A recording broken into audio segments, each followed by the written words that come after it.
What's up, Atlanta? How's everybody doing on this Tuesday evening? Back for another Chop It Up Tuesday session. Tonight, I am going to be flying solo for a while. My friend, partner, and co host is tied up at the university this evening. So he's going to try to pop in a little bit later if he can, but you will have to deal with all of this tonight, unfortunately. So now I do have a special guest that, and when I say special guest, I mean special guest. It is amazing how long I have known this young man.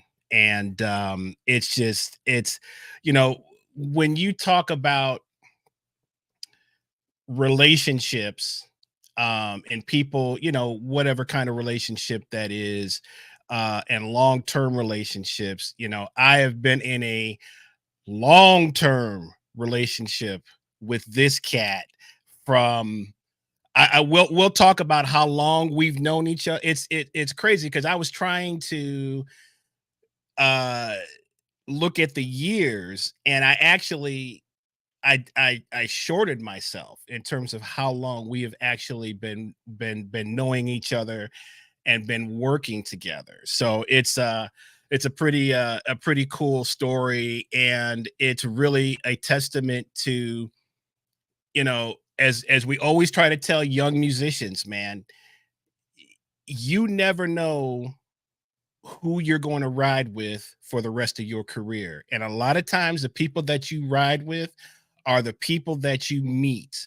when you first get started in the game. And it's amazing how true that has really been, at least for me and in my experiences. Um, when I moved to Atlanta in 1991, I had made a decision what I wanted to do for a living, but it took me a while to kind of, just figure out the roadmap for that. And once I figured out the roadmap for where it was that I wanted to go, and I just started meeting people and hanging out, meeting people, one thing led to another. And but I have so many relationships from the time of really when I started working in Atlanta, of guys that I still work with today. So we'll talk a little bit more about that. Just to do a little bit of housekeeping, you can please like us on YouTube, Instagram, Facebook.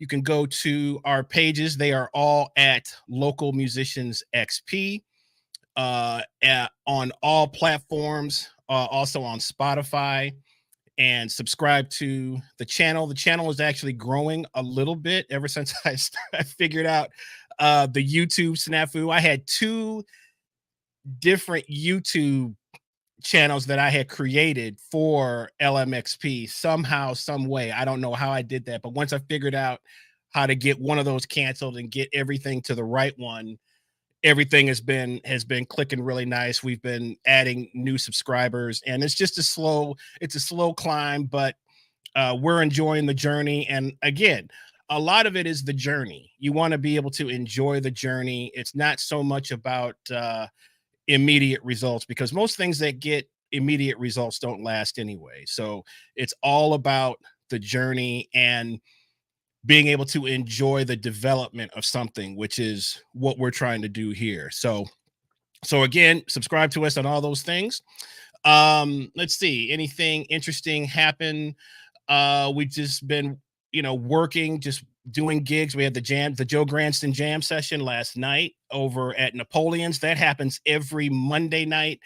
It is basically an open mic jazz jam session. So if you want to play, it doesn't really matter so much what your level is. It's about just coming in and, you know playing a tune within the genre, hopefully, but getting up on stage and kind of seeing what you got. So most sessions are kind of like that now, and there's positives to that, and there's also maybe some negatives, but at least everybody gets an opportunity to kind of do what they do. And hopefully, if you're in the developmental phase of whatever it is that you're trying to uh, work on, ask questions with the guys who are more experienced than you. Don't be afraid to strike up a conversation, ask questions, uh, build relationships, hang out. Sometimes it's not even about playing so much as it is just coming down, hanging out, watching the cats who I guess are more on the professional level do what they do, and also just trying to get the courage up of trying to get seeing what some other people do. And you'd be surprised how many people are at the exact same level as you are, and sometimes you just got to go for it. That's the only thing you can do. So don't be afraid, put your fear behind you and just go for it.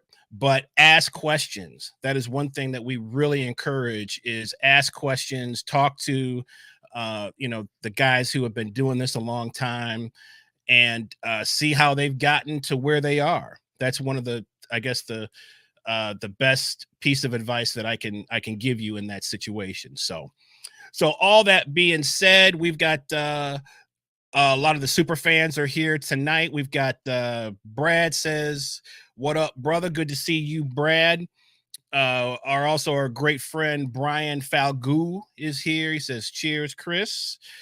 And I see some other people that are in the chat. If you have questions for our guest this evening, please drop those in the chat. I'm kind of doing everything tonight, so I will do my best to see your comments and get them dialed in. If you have questions, I think some of you, if you don't know, as you start to learn about this individual artist, I think there will be some questions that arise. So don't hesitate to give your questions. So again, I'm flying solo tonight. My partner is tied up at the university, and if he can drop in, he will. But otherwise, it is just going to be me and this young man that I am about to bring in right now. So what can I tell you about this cat? Well, there's so much I could tell you, but I won't. I'll just leave that at that. But what I will tell you is that he is a phenomenal human being before he's even a phenomenal musician. I've known this guy for 27 years, and we have worked together in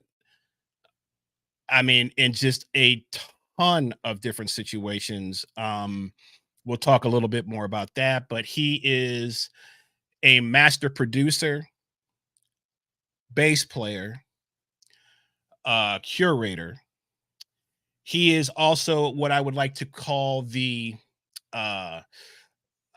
what's the word for somebody that just brings people together? I'm at a loss for a word. Somebody put that in the chat. My vocabulary is down at this moment, but he's one of those guys that can just pull people together and is always in the positive and never in the negative. And that's really the only thing bad I have to say about my brother. So you can imagine what's coming up good. So with no further ado, I want to bring to the stage Khari Cabral Simmons. There he is in all his splendor. Splendor indeed. Man, I'll take all that intro, sir. Good evening, man. How you doing, brother? How you doing? I'll take that. Splendor and everything, my friend. You take Splendor it, man. Dude, listen, I'm taking man. That. You're one of those cats, man, that the sun is just always it's like you just a walking sunshine. Like, I don't know how to describe it, man, but that is you, man. You are just one big ray of sunshine, my brother. And I mean that with all I mean that all good. You know what I'm saying? It's you're one of those guys, man, that I is just the same. You haven't changed one bit from the first time that I met you, and that just goes to show you that you were just a real cat from day one. People meet you, and that's all you get. It's like, man, this cat, does he ever get upset? Does he ever? We gonna get something out of him tonight, though. Right, I'm gonna right, learn. right. I got some Yeah. questions. I have some questions for him that are gonna Good. definitely bring the truth out, because the smile is always there. I just can't. Sure. You know, where does that come from, though? I really want to know that, man. Where does does that come from your mom, or does that come from your father? Man, to be honest, for me, if you're seeing a smile on my face, I think it's because you showed up. You know what I mean? Not that I was sitting, not that I was sitting in a vacuum somewhere. Like, before you came along, I'm not saying that I was somewhere like, you know what I mean? And you just happen to come along at the right time. Is you know what I mean? It's not that thing. It's because I see the people that, I see the people that I love. And even just meeting new people, I'm always happy to do that as well. But, and then, man, and also just, probably comes from a lot of cats who have just been great to me. Right. Yep. Right. You know what I mean? Like, right. A lot of cats have been cool, cool to me. Yeah. Even some of the, most of the harder ones, even it's been cool. That's right. It could be a tough love, but it can still be cool. Right. Exactly that. Mm-hmm. Yep, exactly. Yeah, and that's exactly what I'm saying right there. Yeah, and I can remember the early days of when I met you, which happened. It's got to be around 96, right? 1996. That's in my head. That's where I have it, because I have it that That's unbelievable. I kind of met you right after. I kind of met you after I had formed like that first band that I had coming out of Morehouse called Sirius B. That's right. Man, I met you right after Sirius B formed. Like, I met you right after that, because it was really the band that I was in with you, Ms. Fish, Miss Adrian Fish. Like, that band was like my other band. You know what I mean? Yeah. So when you guys, because Sirius B hit, you guys were all at Morehouse, correct? That's right. That's exactly so right. So it was you and James. James White. James White. Mm-hmm. Who else was in that band? Dana Johnson. Dana Johnson. The great Dana Johnson, who is married to the great Avery Sunshine, and also her musical director. We got to get Dana on the show. I forgot about. Oh man, that would be great. Yeah, Dana would be great on it. Yeah. Mm-hmm. And then who was on drums? So it was a guy. I don't know if you remember him. His name is Nick Williams.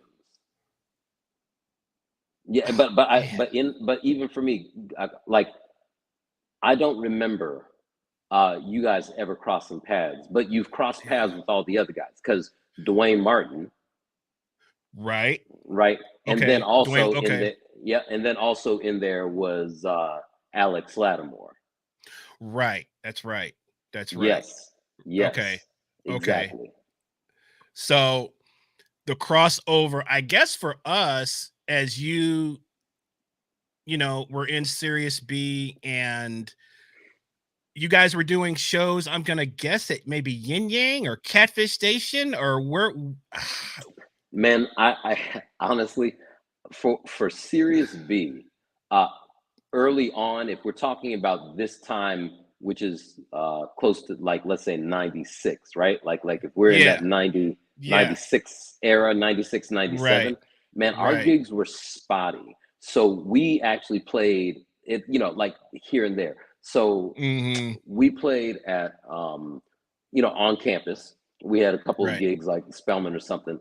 And then we played this thing that,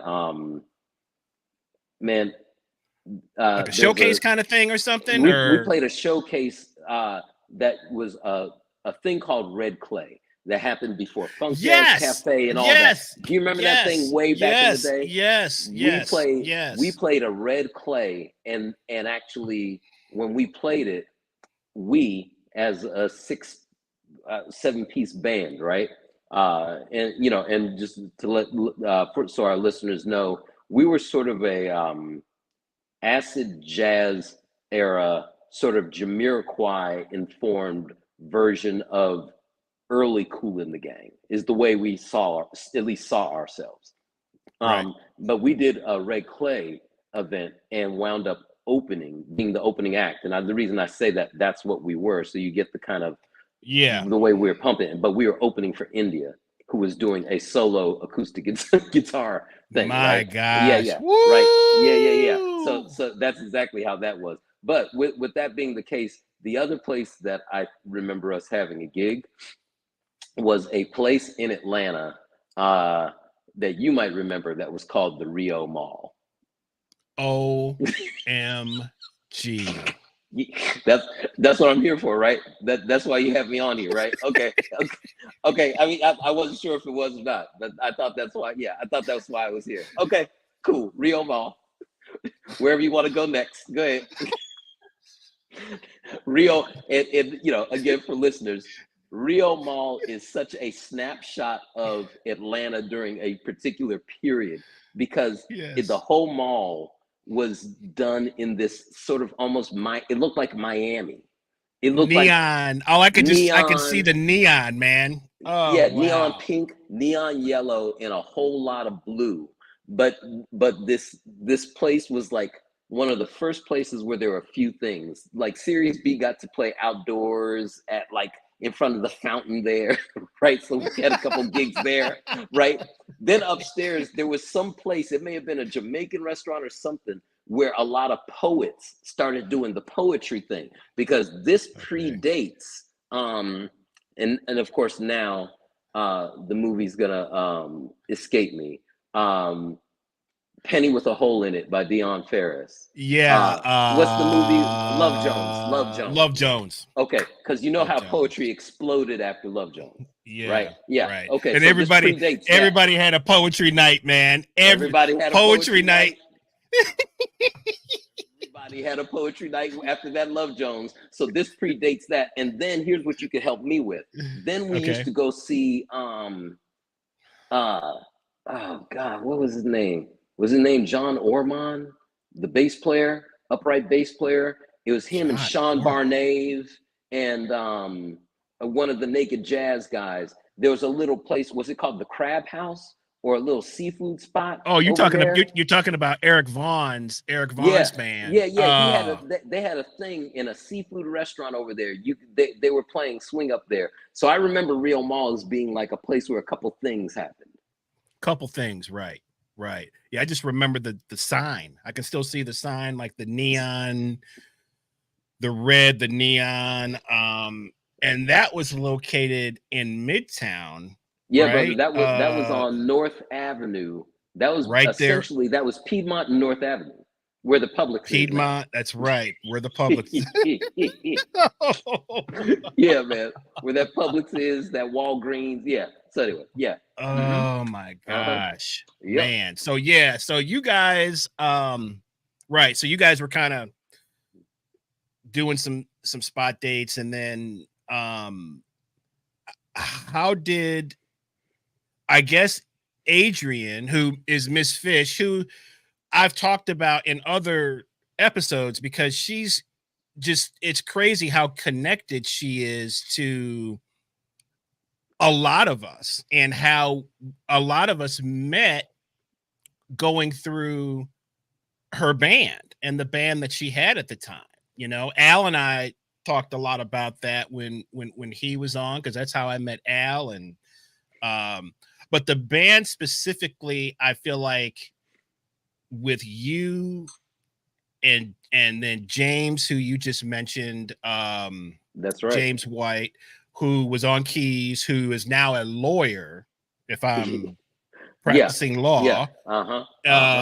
And I can't remember exactly who else was in that band at that time, but I know that particular incarnation of that band was my favorite, because man, we used to rehearse all the time, and it wasn't about no money. It wasn't about trying to be famous. It wasn't about anything other than, man, we're here. There's this wave of acid jazz that has swept Atlanta and swept through. And I want to get into there it is. So for those that don't know what acid jazz is, can you explain to the people what exactly that is? Yeah, the way that I see it is acid jazz was really this amalgamation of a bunch of things happening at one time, because it's, the hip hop, right? It's the domination of hip hop at the time, and then it's the rediscovery of Right. 70s soul and funk records, right? Right. Especially the jazz funk, right? Like especially the jazz funk, right? It's that, and that really, and then it's really the production technique that's used in producing hip hop and house music, which is to say that it was very drum machine, sampler, MPC 3000 or MPC 2000 based. Mm-hmm. And it's really where you get this programmed dance beat, house / hip hop approach to recreating jazz, especially, I would say, sort of that 70s jazz funk feel. Right. And it's where it all came together in that genre, sort of acid jazz, which I believe is a term penned by Giles Peterson. Right, that would make sense. So, which would be like a London connection, right? Absolutely. Yeah, exactly. Yeah. So, and just for those that, when you think about artists who would fit into acid jazz that predates the 90s, when you go back to the 70s, it's artists like Grover Washington Jr. and Herbie Hancock and the Headhunters, Ronnie Laws, Donald Byrd. Well, I think you're right there, because I think Donald Byrd, two people that I think wound up being, and all the people you mentioned are exactly spot on in it. But Donald Byrd is such a big part of that, and Huge. Roy Ayers and the Mizell brothers, that whole, absolutely, absolutely, because it really was a 70s revival going on during that time. I mean, I'm saying the rediscovering sort of classic jazz funk records, but it's really discovering rare jazz funk records and rare soul albums, because that's where that rare groove term comes from. Rare groove, right? You know what I mean? Because a lot of people, mixed in with the acid jazz scene, with all this new stuff that you're getting from, the Gallianos or groups like Outside. And I'm going to put Incognito in that, because their first two albums of the 90s were very much so had that programming, especially that one from 91 called Inside Life, right? So I think with all of that being the case, that's the other thing, is you were discovering these albums that really had not had their day in the sun. Right. It wasn't necessarily always it's hard to say what was necessarily popular out of those artists at the time, because when you think about 70s funk, it's really super hard edged. It's like there's a almost a militant thing to what the real serious funk artists were doing, and because it was a little bit of a political statement as well. But when you're mixing the saxophone or the horns, and you're mixing sort of more of an instrumental vibe, and then you have these these long tunes that go for 12, 13, 15 minutes. I mean, they didn't really even have a name for it back then, but was it through the DJs that people started rediscovering that music? Is that what you is that how you like tie it together? Yeah, I think the 90s is sort of when we have this movement of overall the DJ sort of the idea of of what a DJ is being elevated to being on par with like musician, right?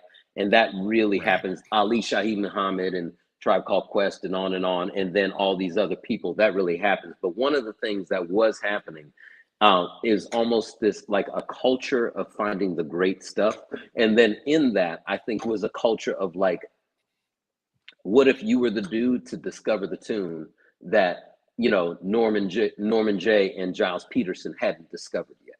You know what I mean? Right. It was, And yeah, so it's almost you this were competitive, digging deep. Right. Mm-hmm. is like a Mm-hmm. competitive thing. You know what I mean? Like one album that I love from that era that discovered in the 90s, but it's under the Rare Groove, but got played in all the acid jazz shows or by the acid jazz DJs and such, was this cat called James Mason, who played keyboards for Roy Ayers, like especially Okay. like live. But just a cat who did an album. He did one album. And man, that one album that he did just didn't make much splash back when it came out. But then in the 90s, this dude has this album gets loved and rediscovered. And London is in love with this record. And that dude at that point, not that he could in the 70s, but all of a sudden you got something where this dude can go sell out the jazz cafe in London, you know? Right. But Right. and that's like a big part of the story. It's not Roy Ayers, it's Roy Ayers' Right. keyboardist who did Right. one album, one. Wow. Yeah, so I love that whole story, and that the acid jazz movement, which really encompasses, you know, rare groove and sort of like a soul and funk revival, because you could fold the brand new heavies in there too. So is this kind of what we're talking about here? Yes, there you go. That right there. James Mason. Another one by him is a really good one. Is what's the one? Sweet Power Your Embrace. Mm. That's a tune, and like something like that. And this is the other thing that's interesting about that scene over there, is they were really big on jazz albums that you could dance to. Right. Right? Because they took a lot of those 70s jazz albums and dudes would put them on and people would be dancing.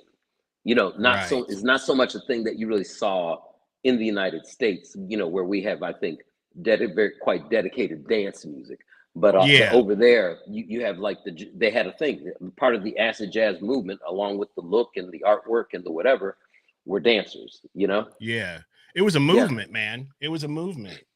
Um, which sort of ties us into, I think, something that you were heavily involved in at the time. We were talking about coming from, Miss Fish's band and, playing in that band.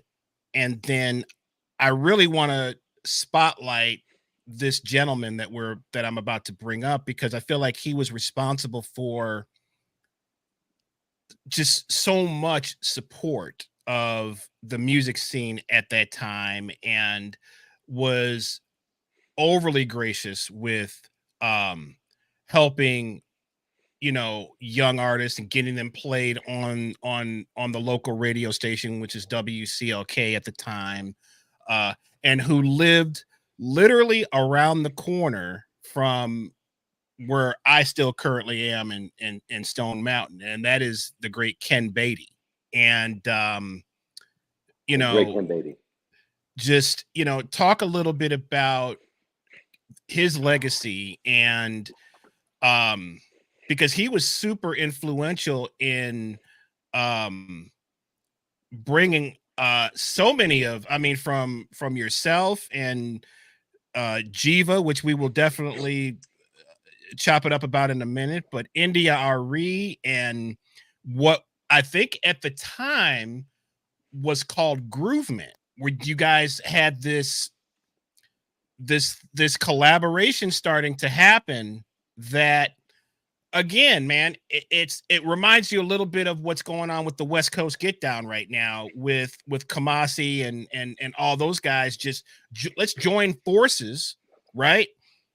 Not about any necessarily, if somebody breaks, which Kamasi ended up, breaking and doing some great things, but let's pull all our resources together and let's start a movement. And so can you just talk a little bit about Ken and what he brought to the scene at that time? Man, always I could do that, man.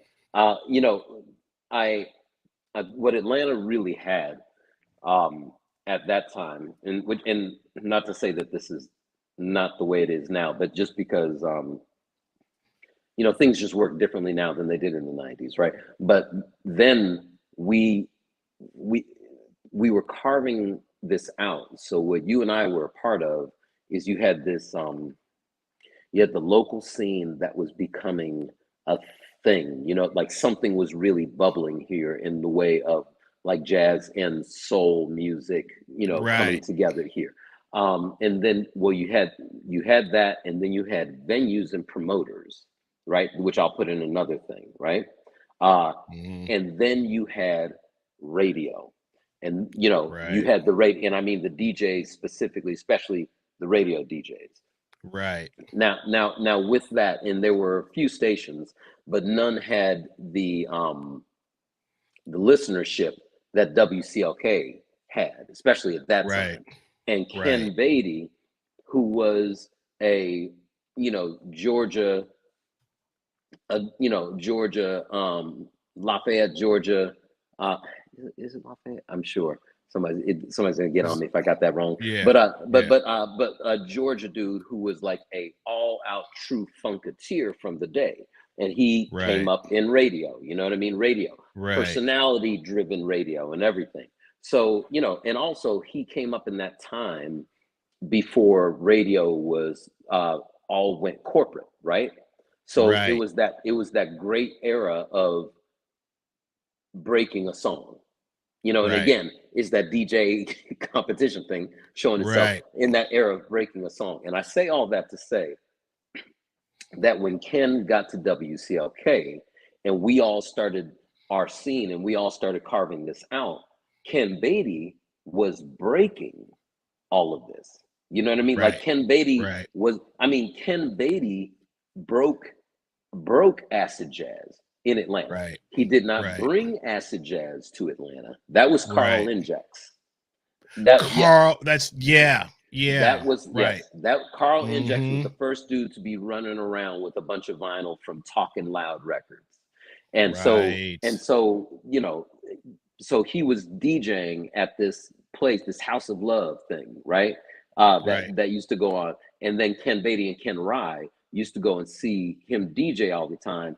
Didn't know what is this Omar dude? You know what I mean? Who Yeah. is Right. who is this Young Disciples? What is this Incognito? What is this Galliano? And so he's the dude, right?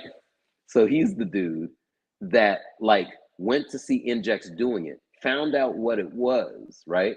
And then of Right. course the way things used to work, you call the label, let them know you're a DJ, let them know that you know you dig the music, and you get on their mailing list, and they're like, oh, this dude's a DJ. We need to send Yeah. him everything. And so Right. anyway, with all that being the case, Ken Beatty really was the great like brought it all together because radio, especially in the 90s, was where that was it. That was the pinnacle. That was the height.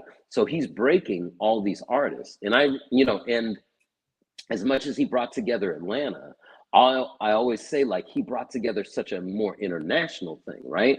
Because, Mm-hmm. you know, Jamiroquai is getting played. And so if you're, if you're Jamiroquai, you're like, wait, hold on a second. We put out an album. Now we know we promoted in LA. We know we promoted in New York. What is this place, Atlanta?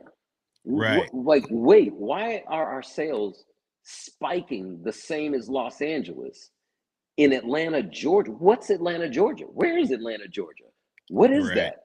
And then the next Mm-hmm. thing you know, what it becomes amongst Jamiroquai, Swing Out Sister, Brand New Heavies, Right. Incognito, yada yada. What it becomes among them all is, man, all we know is our label told us we have to go to Atlanta and we have to go see Ken Beatty. Wow. So I mean, so as much as he brought our scene together, he was bringing together, so it was the Atlanta scene and beyond. But again, that just shows, speaks to what radio meant then. And again, my point about talking about corporate radio is WCLK was not corporate. While it had rules and such, and there always are, but Ken was breaking music all the time. And if you were a local artist, he would check you out, he'd give you a shot, play your stuff. He would, see how people sort of took to it, but he always wanted to give people in the scene a shot. Always. His show was called Hot Ice in the Afternoon. That was the name of the show. And Ken, for you guys that don't know Ken is second from on the right side. He's second from the right. Yeah, he's second from the right. Yeah, standing next to Big Fred, who is in the white shirt. Yeah, he's in the white shirt. That's right. Yeah, that's right. Ken's. So, wow, that's radio. Just as you said, man, radio was vastly different back then, and it was still a little bit of. The DJ maybe didn't have all the power, but they still had a lot of power, man, to break artists and to break new things. And I can remember hearing. So this actually fits right into the next thing. So you wrote a song for Miss Fish. Oh yes. And it was the first. I believe it was the first of your songs to ever get played on the radio, if I'm remembering correctly. And man, I think that's correct. I think that's exactly right. I can't remember where we were, but it was somebody had a boom box. We were listening to the radio, and we knew Ken was going to play the song, so it wasn't like it was out of the blue. We knew it was coming. He told us when he was going to do it, but we were all standing around listening to "You Lift Me Up," which, that was. I don't know if that was your first attempt to kind of write in what would really become the seed for what your sound was really about, right? Which was a blend of just as you said, the house music, jazz, rare groove, but it was a dance tune, man. I mean, as smooth as it was, and but it fit exactly what you just described as what was going on, and what the Londoners were trying to do is discover those rare grooves, have it nice and maybe not too long, but you would have the remix version. You could have the remix, which would go on, and it was really, that was the goal. It was like, man, if I can get my thing remixed, that was the whole. I can remember, man, you talking to, it's like, man, somebody. Dude, yes, that somebody remixed that joint. Remixes. It was always the remixes. It was always the remixes, because that's where it would get into the club culture. And if you get into the club culture, yeah, yes, that was the holy grail, man. That was the holy grail. So yes. Yeah, man, without a doubt. And you have that exactly right. It was the first song, but I mean, I think everything you said was spot on, because I think that was the first thing of mine that was played on radio. And here's the thing, right? Like I'm in Sirius B, right? So I'm in Sirius B, like I said, a funky horn section driven thing, and all this was going on. So it wasn't like everybody had four in Sirius B were from like Oakland, California. That's right. All they wanted to hear about was old funk records, right? Funk, all they ever wanted. That's Oakland. That is all they ever wanted. That's Oakland. If it was not funky forget it. And here's the thing: before then, the kind of bass player I was acclimating to jazz, but I really came from. I grew up in Princeton, New Jersey. I expected to be the somewhat funky bass player in a rock band because I Yes, went to a sir. high school where Blues Traveler was the seniors in my high Right. school. The Right. juniors at my high school were two of the four members of the Spin Doctors. Oh That's my gosh. that's what we were Wow. seeing. Yeah, so that horde Wow. tour, that whole horde tour Mm-hmm. culture. So Mm-hmm. that's what was around me. So I actually, for my musicianship, for my musical life, that's what I thought my life was going to be. I was going to be the because I always played Prince. I played along the Prince albums, but with Yes, all sir. the rock dudes around me, Yes, you sir. know, bringing my whatever I did in there, it was always a little funky. So that's what I brought, and that's what I thought I would be. Then I go to Yeah. Morehouse, get into the jazz band, and sort of get expanded to jazz vocabulary to a degree. Yeah. And then by the Right. time I get in Serious B, these dudes are like, "Wait, what? Nah, bruh, listen to this Gap band. Wait, what? Yeah. Nah, bruh, listen to this Bootsy Collins. Wait, what? Right. Nah, bro, we're doing this Earth, Wind, and Fire. Wait, you want to play what? By who? Yeah, nah, let's play this Sly Stone. So it was so that was like school for me because I had to become the bass player who was accepted by Oakland dudes, Hard because it's funk. Hard funk. all the Accept nothing time. less. Right. All the time. And all it was nah, dude, make that go do that. I had to go what is that? So I had to go find out what a Mutron was to get it because Bootsy and everybody had it all over the Parliament records. So with that being Right. the case, so I say that to say that as I was writing songs, when I wrote You Lift Me Up, and we had been playing with Ms. Fish that much, I was like, yeah, her vibe is more this song than Serious B. Right. So it was like right on the I can see money. that. I can see that. Yeah, Yeah. yeah, I can yeah. see that. So it was, Mm-hmm. and it was also a big deal to me that I wrote a song.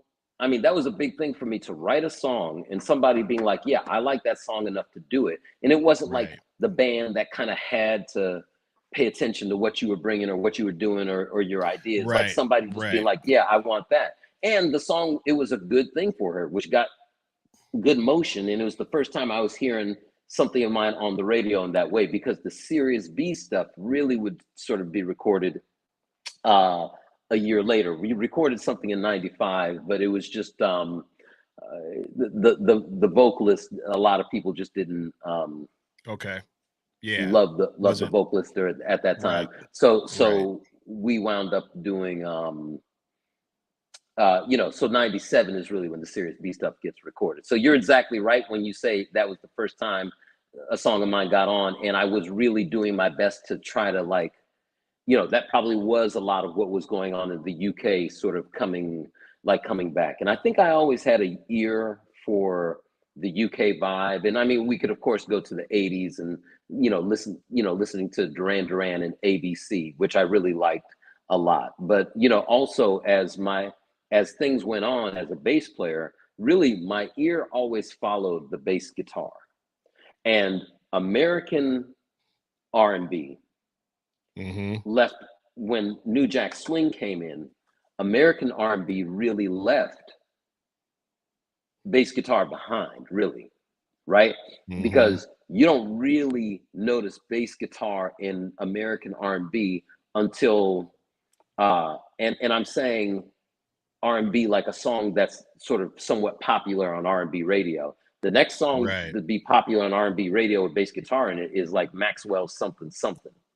You know what I mean? To my recollection. Now you had Michelle and Degelcello and people before that, but I'm saying things that were Right. like decide. And don't get it's like D'Angelo's Brown Sugar. Sure, that bass is very Yeah. prominent, but And you that's really not hear a that's bass player being a bass player on that something something, right?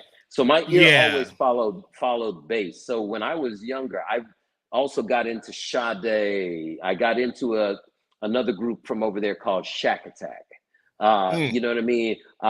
My ear was always following bass guitar. So when the acid jazz thing came around, you know, I really sort of gravitated to that because you really hear the remnants of the kind of thing that I love with the 70s vibe and a little bit of whatever, and the prominence of bass guitar. I was just into bass guitar driven music. I still am. And that's really, I think, why a lot of my ears sort of follow to the UK thing. But to bring it back to what you said, yeah, that was really my go at having a look at that culture that was blending these more jazz vocabulary chords with house music culture with that song. Well, it just so happens. I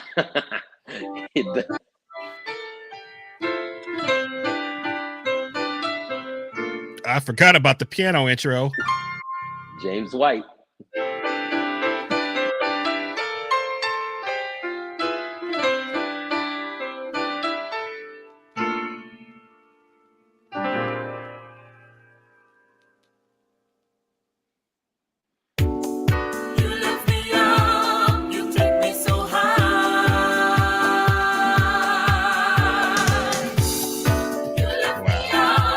Wow. High,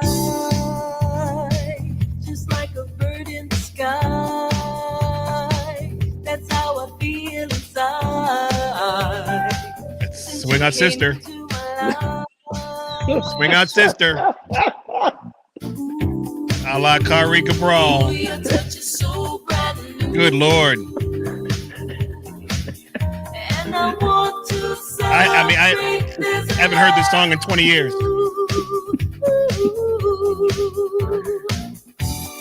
You are a sun, you brighten my day. You are a dream, you take me away.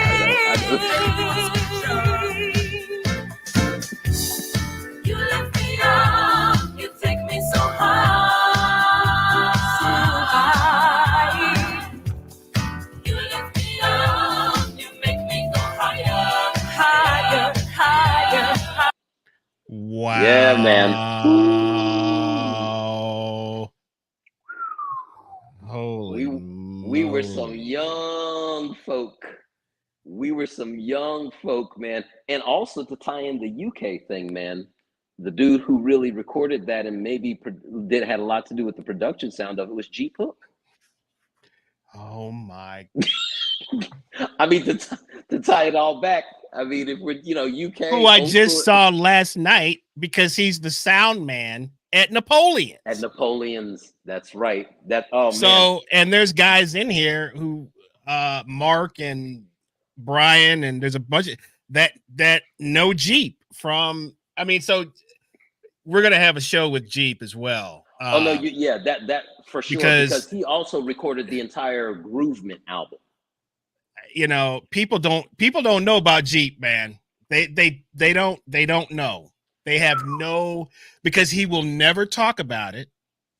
He will never ever put himself in the front. He is the ultimate producer, faceless. He wants, you know, it's just about the music with him, you know. But you know, it's so funny, man, because you know, we've every now and then the Misfits thing will kind of come up with Jeep, and we'll kind of reminisce a little bit, but we haven't talked about that song. I mean, I forgot he recorded that, man. Yeah. Oh yeah, man. Jeep Hook, and Jeep has such a through line, and also a through line in my life, because something that and I'll tell a little bit of this, because if you have him on, I think it's worth him going into. You know, Jeep had a girlfriend. He was on tour, and I think he met a woman in Poland, right? And they started dating, and then I think she moved to London with them to be with him. And then after a while of being in London, she's because he went to she heard her singing, I think. But anyway, she came back to live with him in London and started winding up in bands in London. She left a band that she was in called Matt Bianco in London for a solo career, and that woman's name is Basha. What, bro? Stop. What? Dude, no, man. What? Jeep does not talk about this up. Jeep is quietly. Now, Oh, look, it would have gone down because Bosch is great. So I'm not saying that it wouldn't have happened, but Jeep is the reason that Basha got known, because Basha got to London. She sang with a band called Matt Bianco, sang on a song called Half a Minute. The song got popular, and she got a record deal with Epic. I believe it's Epic from that singing that one song. But the reason she was in London is because she moved there to be with Jeep. Basha, Basia, for anybody who needs to look her up. But yeah, listen, I thought that's why we were talking tonight. I don't know. Go ahead. I am going to absolutely. Oh, dude. When I see him, bro, because he got that one tucked real good. He got that one tucked. I had no, bro. The hours I've spent with the depth of conversation that we've had. He tucked that one real good. Matter of fact, I may have to go to the store, find me a little Basha CD. There you go. And just kind of put it right there on right up, just where he can find it.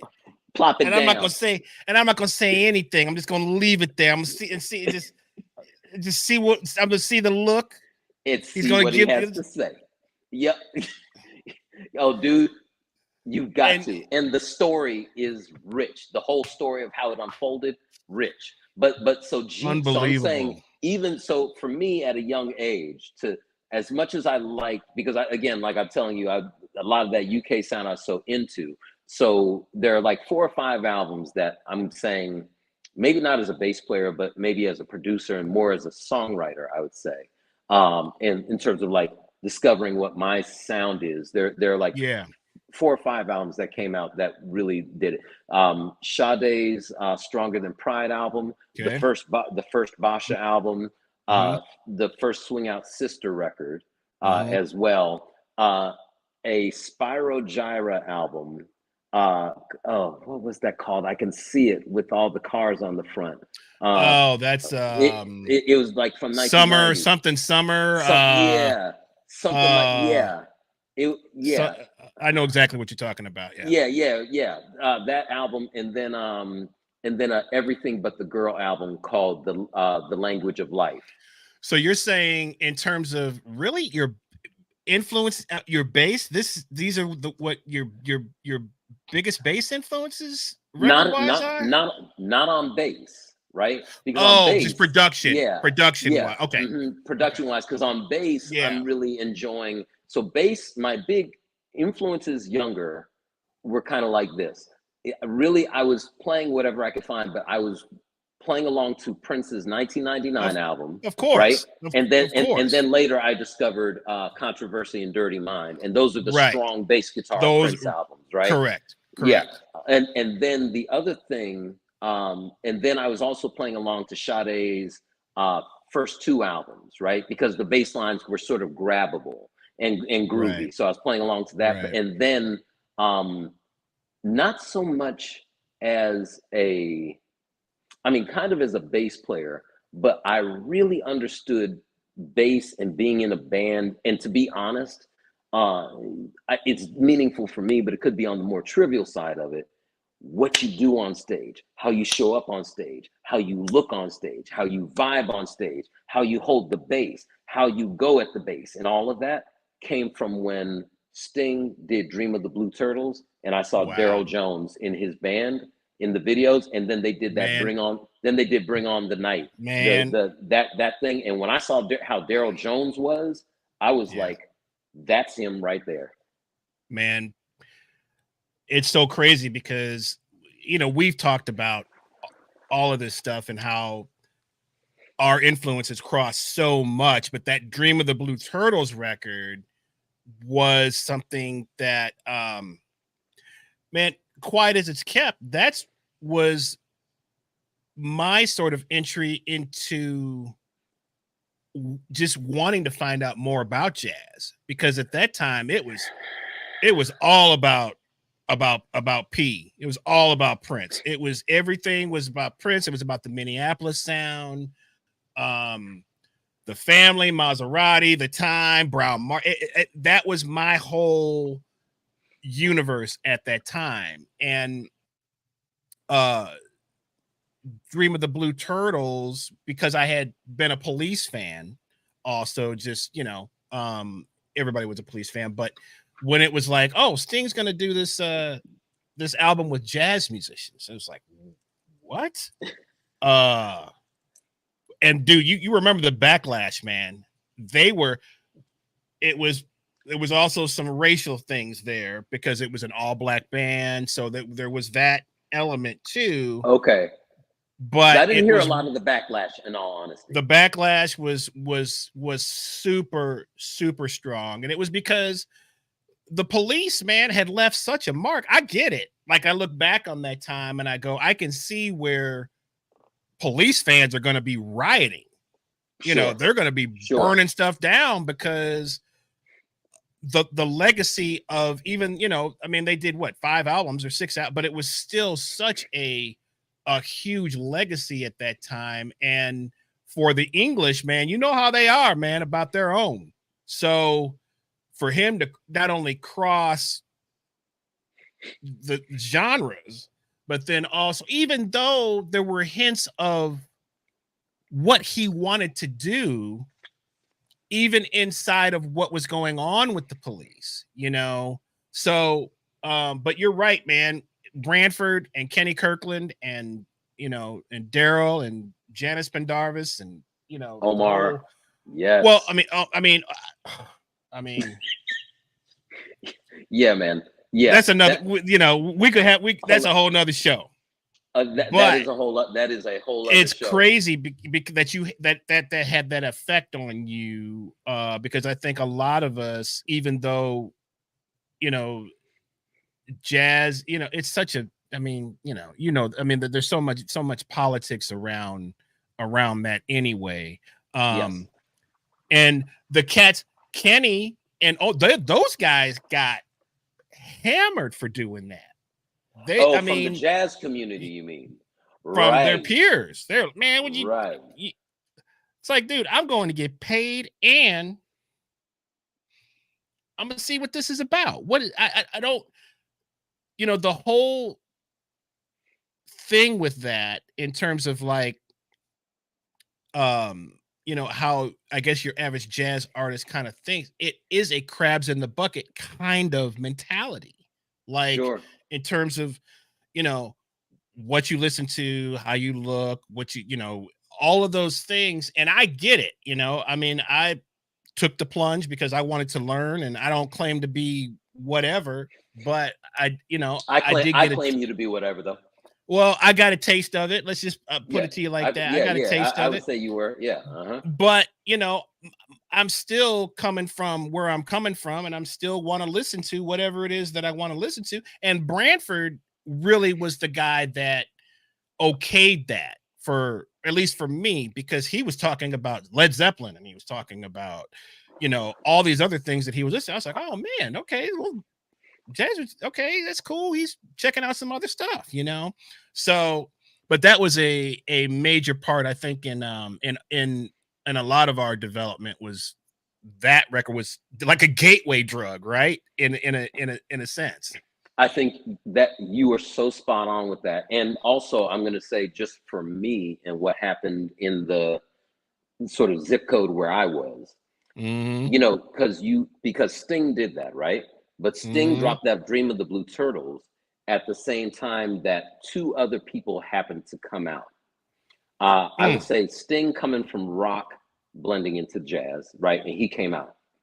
I would say that Sade was pop, merging with the jazz, and she came out, right? Right.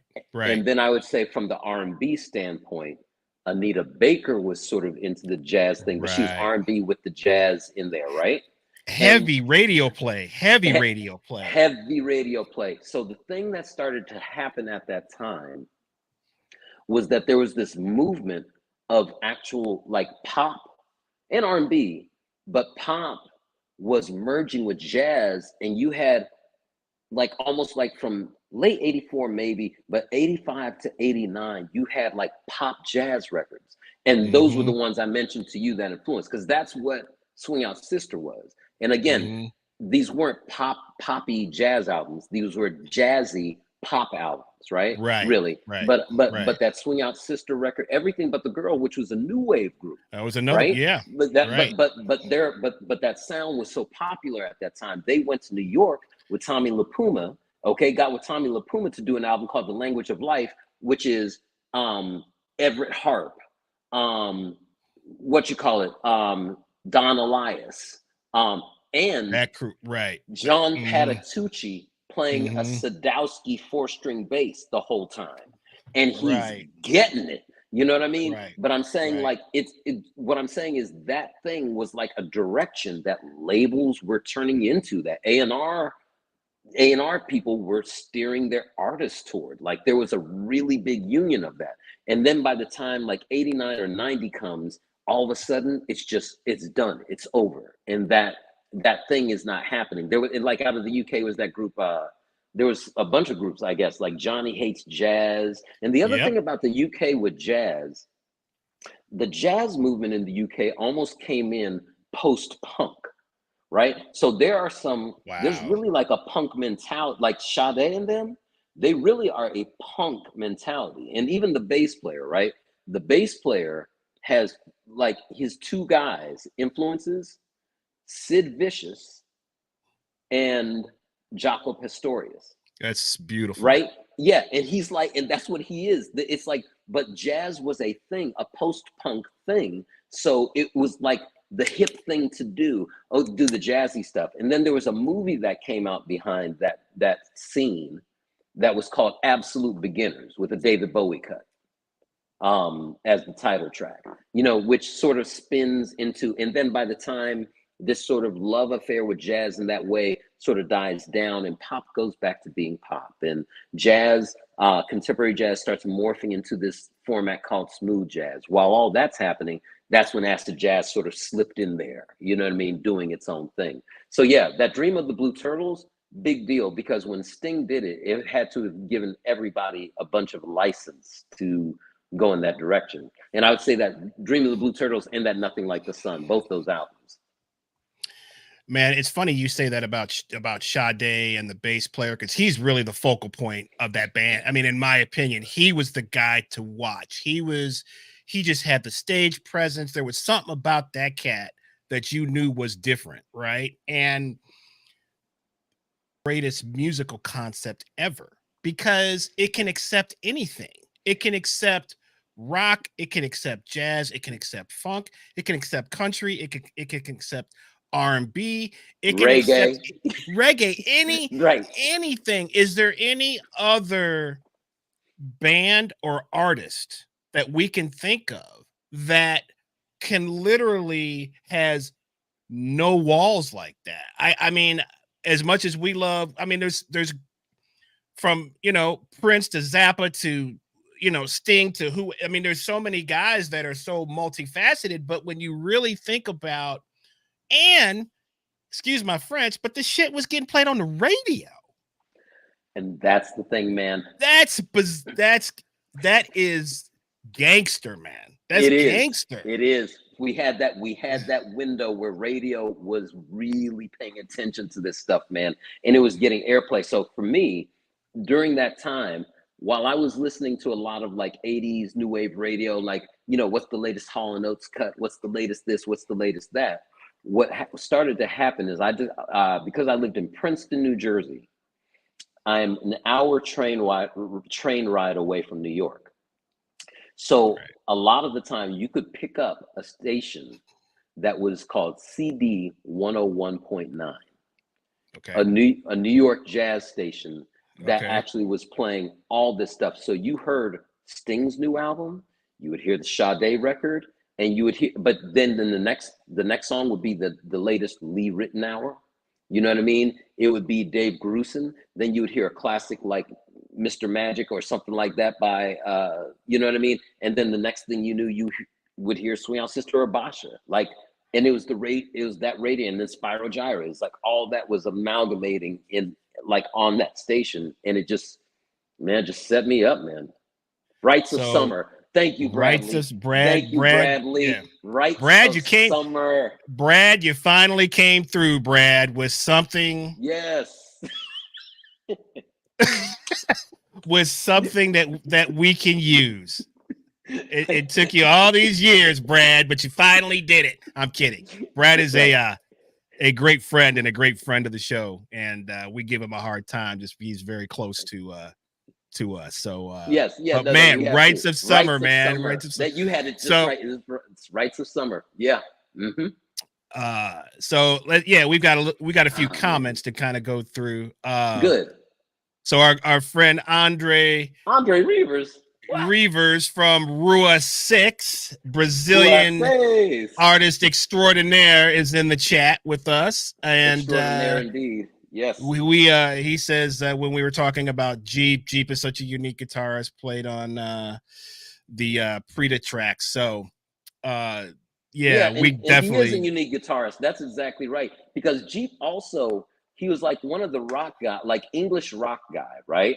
But the thing that he also had is this thing where those guys, like when those English cats started getting into African guitar playing, that Yusu Endure things, and they all did a little bit of that. Jeep has a lot of that energy too, man. Yeah, you know Jeep's what I mean? got he's also got, Jeep is funky. He's a rhythm guitar, which is non-existent in our world right now. Non-existent. It's one of my favorite terms that's never used anymore. Rhythm guitarist, just like A&R person. A&R person is the other one, but rhythm guitar. Man, Jeep has got, he got a little bit of that Hamish Stewart from the Average White Band. He's got a little bit of, he's got a little bit of the Nile. I mean, that's all he wants to do is that's another story and another episode. Yeah, there you go. Yeah. So Brian says really, really interesting UK scene breakdown, and we have a very good friend of ours in the chat that hopefully will also be on the show here soon, Miss Takana Miyamoto, our sister. Oh my goodness. Takana Miyamoto, man. One of the not prepared. Oh yeah. One of the greats. Yes. One of the the greats. Oh man. You want to talk about the person before you talk about the music, right? Yes. But man, but you could go on, and man, and honestly, man, Takana, talking about these, these things where these big important things happen. Yeah. I was fortunate to start hanging out and spending a lot of time with Takana in 05, but in 05, 06. But a lot of it was before that. It was 2004. But when that happened, I started India, who I had been touring with for 3 years straight, man. 3 years straight touring. You were out there, bro. You was out there, man. I remember that you were out there, man.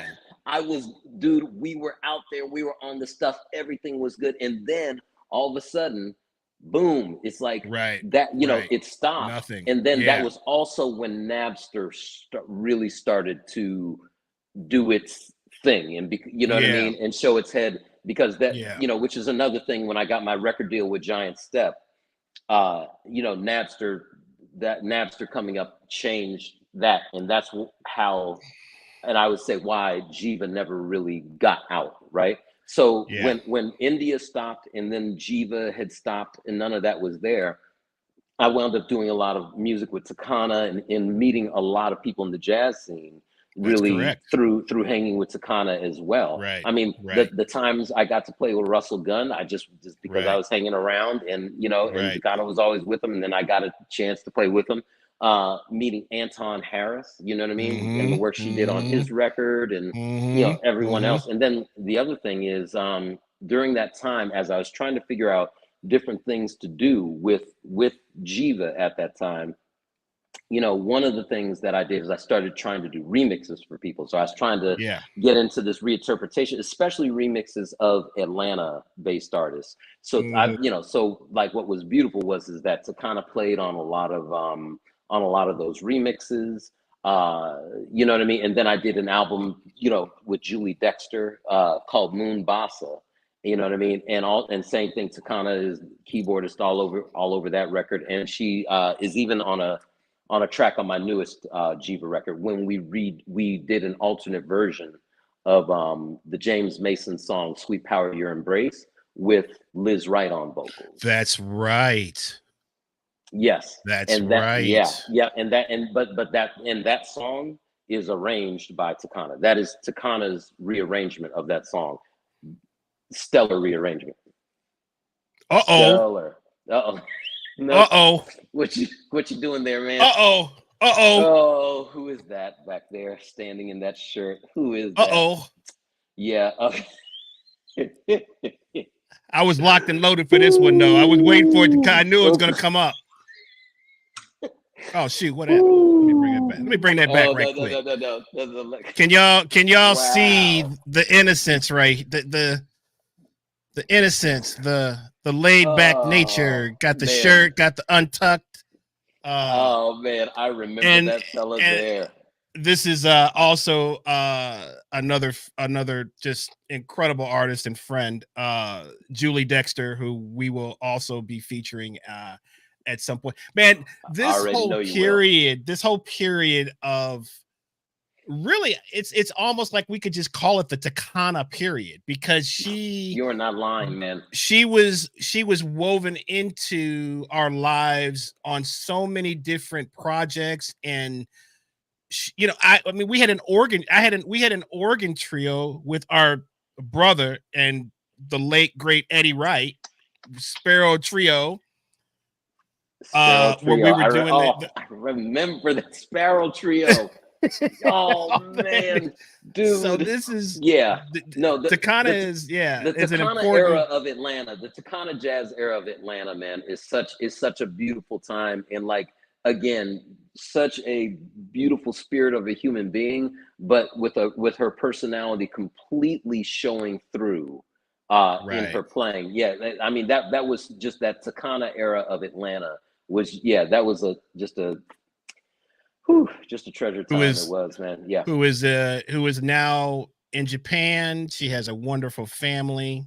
Yes, that beautiful family. Yes, and she's doing so much good stuff. She's playing, it's like cool ass shit all the time. Like she's doing this concert with this person or this thing, and she's not only is she just like, let me just play. Like I saw her playing with a big band that was playing with Steve Gadd as the guest, right? Yeah, so let's bring up a little bit of something. But then she'll be playing with a vocalist or jazz trumpeter or somebody who sings classically, or I mean, there's so much stuff that she does, man. It's there was no stone unturned, man. I mean, she was playing with us with Russell. She was playing that's hard edged stuff. Then she was doing the production stuff and doing the stuff with you. She was playing a lot of acoustic piano, doing a lot of jazz, trio. She had her own trio going on. She was in the band with me and Eddie. So yeah. And here's the other thing about her, man.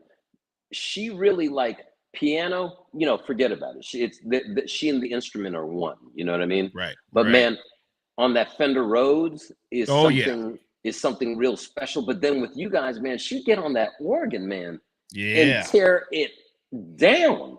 She set the standard, really, because there was nobody really doing any kind of organ thing. At least, well, let's see. I'm trying to. No, man, they're really not. At least not in our circle.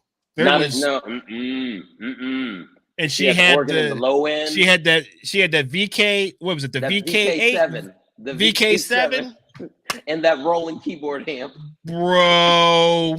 Oh, she was a terror with that VK and that rolling damp, man. She was, woo, It was she was like, a what? terror.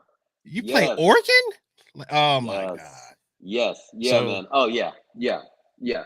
so Oh man. so shout out, man. Oh, Yeah, she will. I actually, we've been a little bit in contact because I had to find a track that I wanna kind of get back up on its feet that we had done. So we recently just traded some messages and some emails, and she's doing fantastic. And then I was with playing. I saw her. I guess the last time I saw her was 2000. Had to be 17 or 18 when I was in Japan with Russell, oh and we got a chance. wow. Yeah, we got Yeah. a chance to Okay. hang out, and Oh so great to yeah. see. To kind of thanks for being here. So Hey yeah, man. man. I mean, Thank and you. that, that sort of gets us into one of the things that I wanted you to talk about. Was a very interesting thing that happened to you that led to you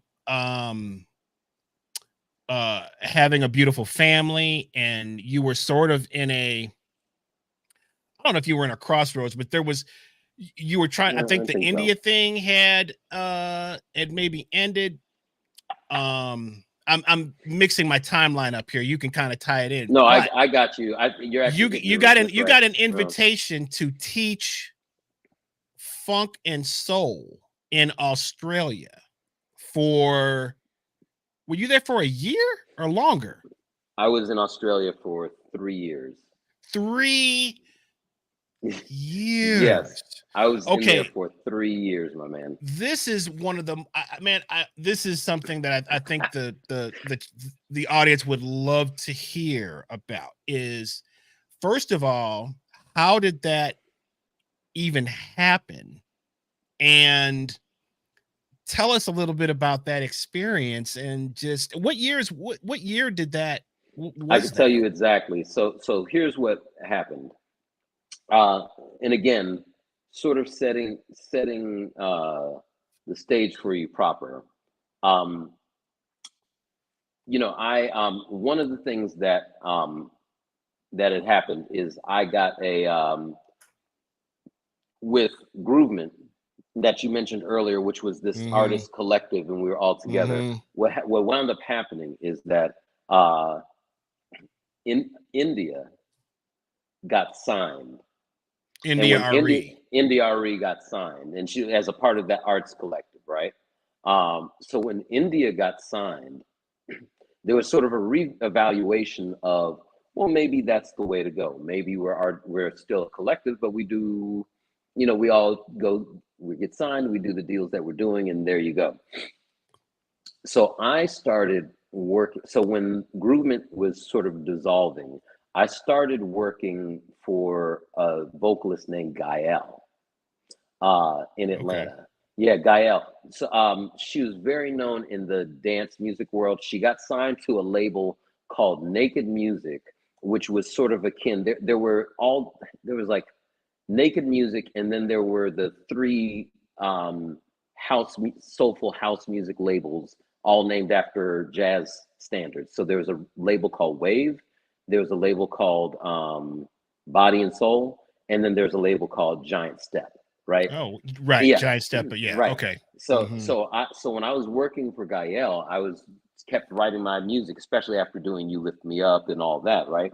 So I keep writing, and then I let Morris Bernstein, who is the president of Giant Step Records, I got introduced to him through a guy named Jonathan Marin, who's the bass player in Groove Collective, because Groove Collective was Oh, signed to sure. Giant Step Okay. Records. Okay. hmm Okay. So Mm-hmm. yeah, so we do we do a single, then we do another single, then we do a third single, knowing we're going to do an album. Then while I'm on tour with India, I signed an album deal in '02.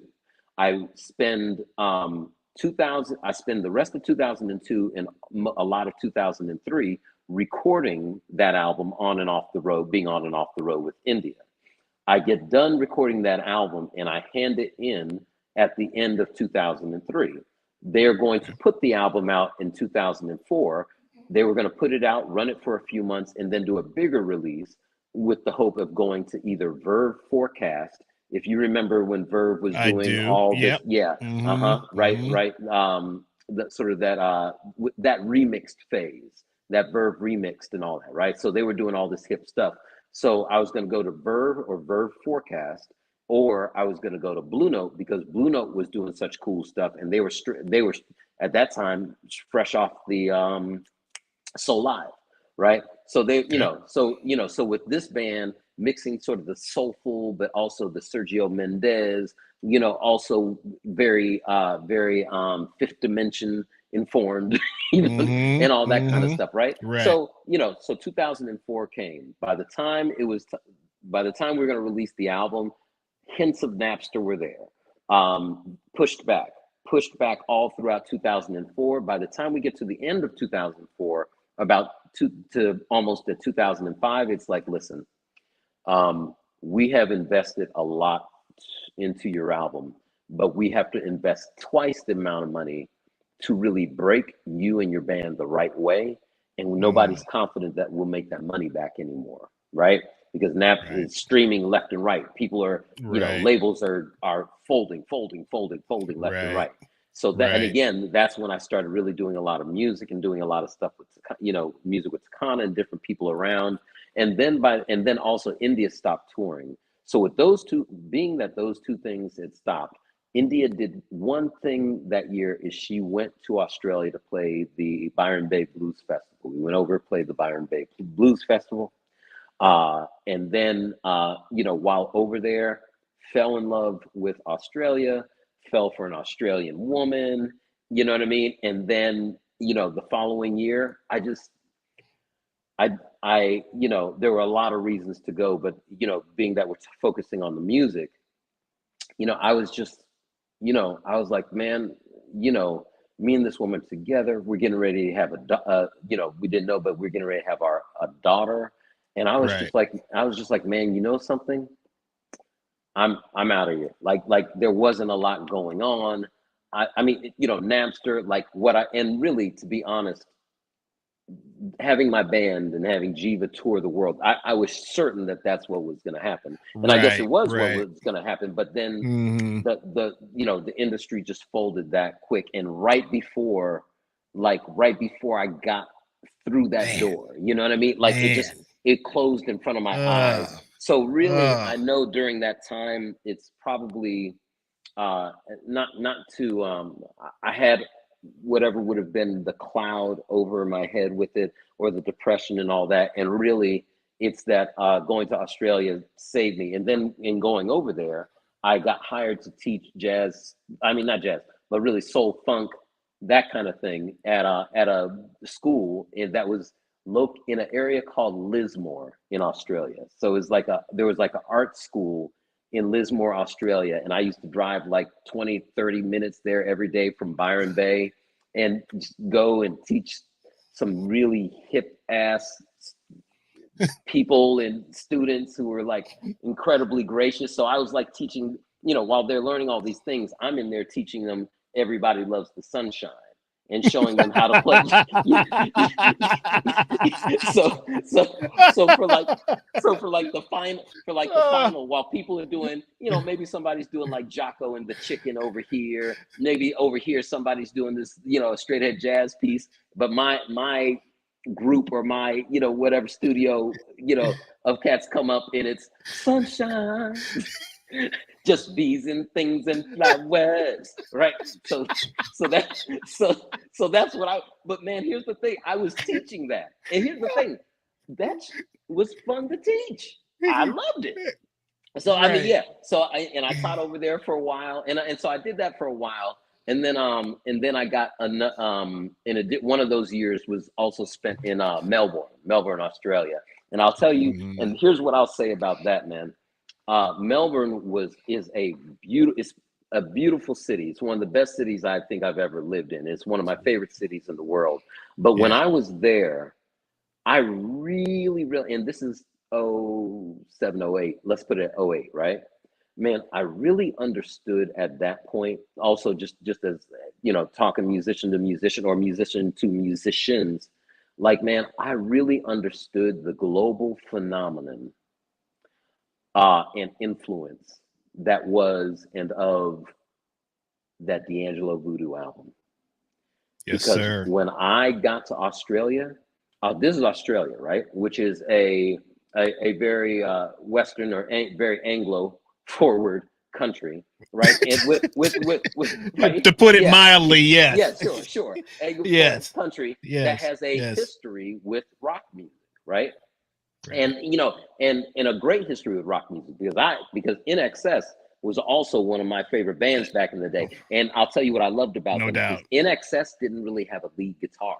In Excess had 2 rhythm guitar players. 2 rhythm guitar players. That's And that's a great way dude, to put it. No, and that's like when you do What You Need, you have to ching, ching, ching, Right. They were. and I mean, they were Prince. They were Prince disciples, man, all day long. That's. I mean, they were. They were Prince. Tim Ferriss and Kirk Pengilly were getting their Prince Des Dickerson on straight up and down. Prince, absolutely. That's what it was. So yeah. all in this country, which is really known for rock, every time I interact with a musician, you know what I mean? They're not.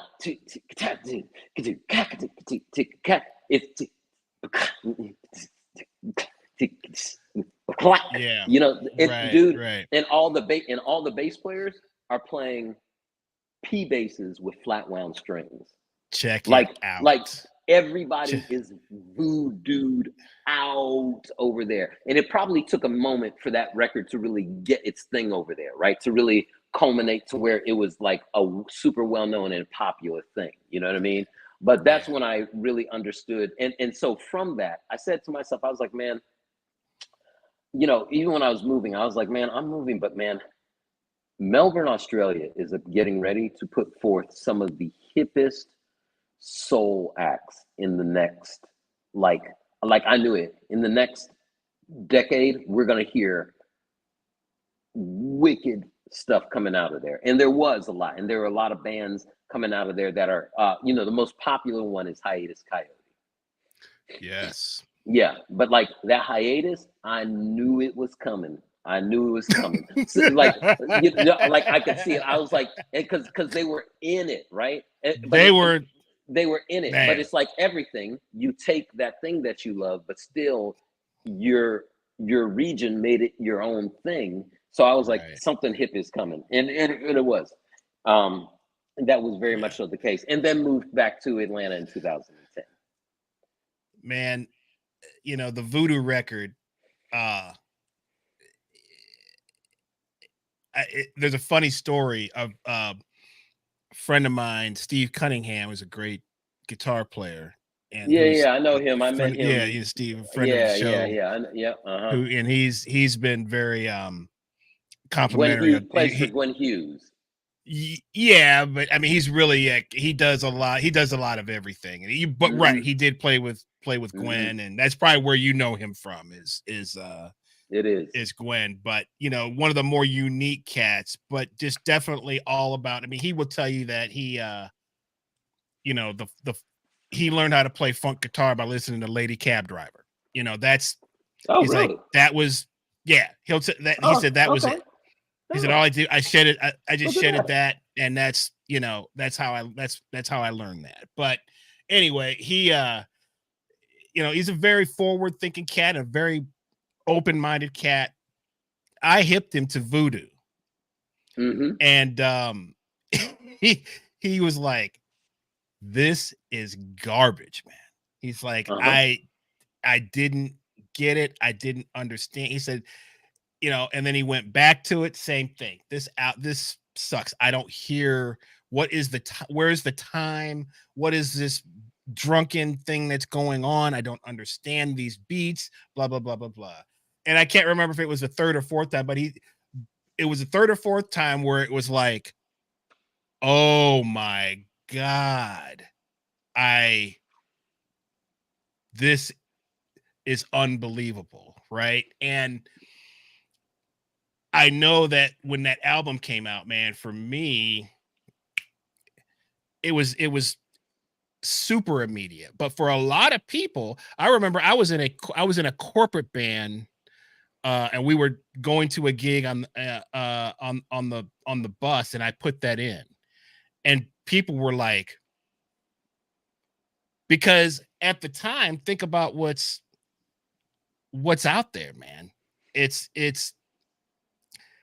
there's nothing that even remotely sounds like that record. Nope. You know, Nope. one guy was like, man, they do this in the basement or something. This doesn't, you know, because everything is like super slick, especially like in black music, right? So yep, especially yes. But that's crazy that, you know, it hit over there. And I mean, you can hear that they based their Hiatus Coyote based their whole sound on that record, you know. And absolutely. But man, it was like, for the hip music scene and the folk who knew, that was so really honest. Like, what was beautiful for me was I arrived just at the time as a Black American bass player who went over there with you know, kind of the, I mean, you know, really, you would almost say like almost pedigree in a way, because I actually played with India,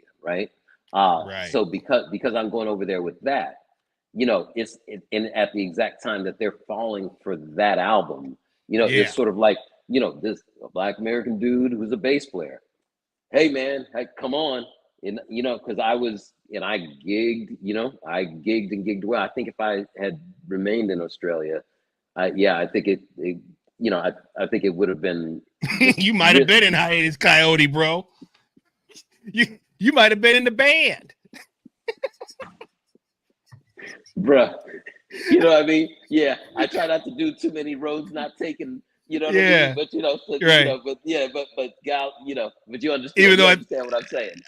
I think the leader of the band is the bass player, though. But yeah. I mean, I digress. Right? Yeah. No, of course. I mean, their bass player is solid as anything, right? So I wouldn't think, but still, something. Yeah. Something. Somewhere. Something. Yeah. Right. Exactly. Right. Exactly. But yeah, man. Yeah. Good note on that Voodoo album. Yeah, man. Yeah. Dude. I mean, let's just touch on one more thing, and then we'll do a part 2. Let's do a part 2. We'll do a part 2. Yeah, because I'd love to talk about Atlanta. I would love to talk about it, Atlanta post 2010. You know what I mean? There's and we even didn't talk about what the feel of how it was to be a musician in Atlanta during that time. Like we're sitting here talking about, oh, Sirius B and Ms. Fish and this and that, and they're gigging with this person and that person, because we're talking about coming from Atlanta at a time where you had, the thing was, who are you with that has their own sound? Who are you with that is that original, doing original music? Because that was original music, dude. Yes. Because that's what Atlanta thrived on during that time, right? Because there was always original music, and with original music, you're gonna bust out and you're gonna be in, you know, because and there was a lot of reason to reach for, you know, there's a lot of incentive to reach for original music other than just pursuing what is at the core of your soul or what's in your heart or something like that, right? But in addition, it was just like, yeah, you're gonna do that, and one of these things will happen. In worst case scenario, it'll be this thing. Then you go through a change and everything, but you know, all the way to now, when Atlanta is seriously original, but in a very different way, in this, you know, this Instagramming time of being independent, and the goals are a little different. So yeah, I would love to part 2 it up, man. Listen, let's save, because I really want to. I mean, I came in here with, I really wanted you to talk a lot about your baby, which is Jiva, and because you have a lot of fans all over the world. I mean, I've run into people, man, where's that cat's Khari Simmons, man, in Atlanta, man, Jiva, what's, you know, Brazilian cats that know you, that are in New York, are all over the place. So I want to come back. I want to talk a lot about that. Yeah, I'd love to, man. Yeah, I'd But really love to. but you know, you did bring up sort of the Instagram thing, and I wanted to get your opinion on the effects of social media, uh coming from a place of where you come from, which is, man, it's about the music, it's about the band, it's about the songs. um you know, how have you been able to, because you don't really do a lot of social media, you know, you're not that guy that's, you know, posting, you know, blah blah blah whatever. And I wanted to get sort of what your feeling is of having to sort of survive in, you know, what I call the, you know, the age of the 30-second hero, man. Everybody sounds great for 30 seconds Right. or 15, you know, 20. I mean, right. you know, I just had yeah, Tom, you know, we sure. just had Tom Gross on last week, man, and he made really uh a really interesting, it was funny, but he was like, he's like, nobody makes mistakes anymore. Everybody's just great. It's like there's, Everybody, right, you know, that's right. all you see. I get, and it's just like, man, a cat like yourself who comes from the analog world and comes from records and Yeah. comes from Uh-huh. just, you know, give us a little bit of where you are with what's happening now. Well, you know, I think like you said, I you know, uh, there are a lot of things in this day and age that I don't think I do well just yet. But I do come from an era where you were going to shit. I thought that I thought I was a heavy motherfucker because I finagled my own record deal. I True that. True assembled the that. band, wrote the songs, produced the record, you know what I mean?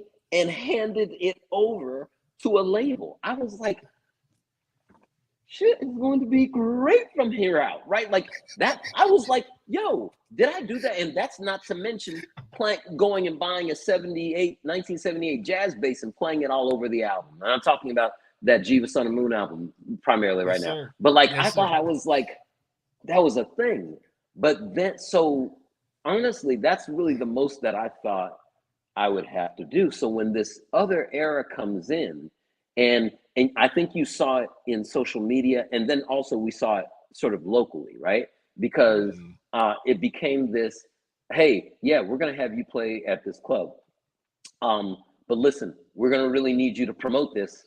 We're gonna really need you to promote this gig. We really need you to make sure you post it. Hey, our pre-sales are at blah blah blah.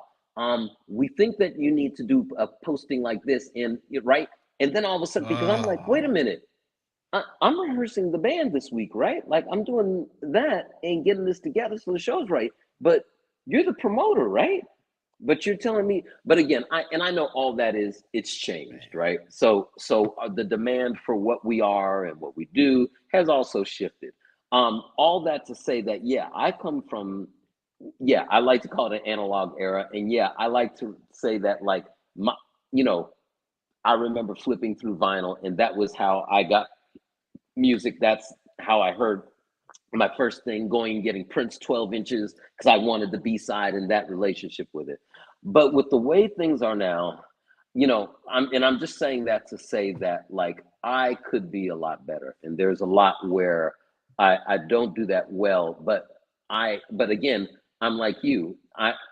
If you're on any of these platforms, like you can spend the entire day being amazed by people Man. and by clips and such, Right. right? Like you can Right. be amazed by that. But here's Right. the thing. And I'm not saying that this isn't out there because it's very much so out there, right? Like one of the positives of this 30-second thing is whatever that song is with Snarky Puppy, where Corey Henry takes that solo, right? Yeah. Yeah. Okay, which has millions upon millions of hits, right?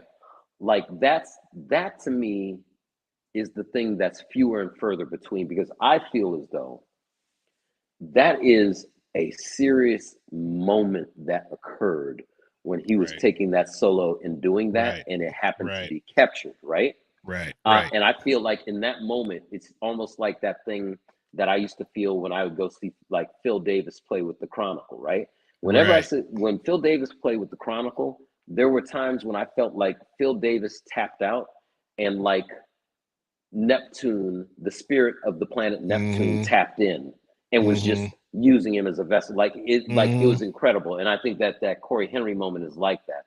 And that the thing that I don't get as much from it is those moments that hit you like that, because it's, you know, it's meant to flash, right? Because if I'm scrolling and if I go here and then but if I see somebody on a 1971 P bass, you know, ripping it and picking the hell out of it, and here's this bass player doing this, doing that, I'm thinking, whoa, this dude is awesome. Is he? Right.